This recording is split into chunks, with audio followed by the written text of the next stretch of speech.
Breaking news చూస్తున్నాం. హైదరాబాద్ లో మరో సృష్టి కేసు వెలుగు చూసింది. పసి పిల్లలను అమ్ముతున్న ముఠాను పోలీసులు పట్టుకున్నారు. పిల్లల విక్రయానికి లక్షల్లో లావాదేవీలు జరిగినట్లు పోలీసులు గుర్తించారు. దాదాపు 12 మంది ముఠా సభ్యులను అరెస్ట్ చేసిన పోలీసులు వారి బారి నుంచి పిల్లలను రక్షించారు. దేశంలోని వివిధ ప్రాంతాల నుంచి పిల్లలను తెచ్చి అమ్ముతున్న ముఠా గుట్టును పోలీసులు రట్టు చేశారు. హైదరాబాద్ లో దాదాపు 17 మంది పిల్లలను అమ్మిన ముఠాను సైబరాబాద్ ఎస్ఓటీ పోలీసులు పట్టుకున్నారు.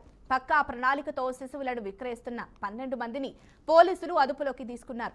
వీరంతా నగరంలోని 8 ఆసుపత్రులకు ఏజెంట్లుగా పనిచేస్తున్నట్లు పోలీసులు గుర్తించారు. ఈ ముఠా నుంచి 2 బాలులను ఎస్ఓటీ పోలీసులు కాపాడారు.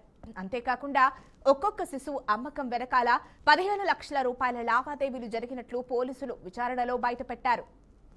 హైదరాబాద్ కూకట్పల్లి పిఎస్ పరిధిలోని గంజాయి మాదక ద్రవ్యాలు అమ్ముతున్న ముగ్గురిని పోలీసులు అరెస్ట్ చేశారు.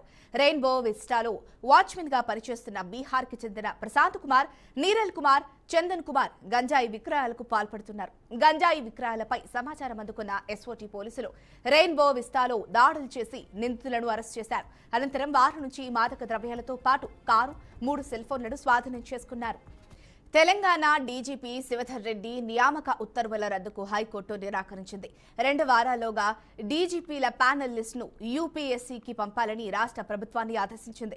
సుప్రీంకోర్టు గైడ్ లైన్స్ మేరకు ప్యానెల్ లిస్టు ఉండాలని, ప్యానెల్ లిస్టును పంపి కౌంటర్ దాఖలు చేయాలని ప్రభుత్వాన్ని ఆదేశించింది.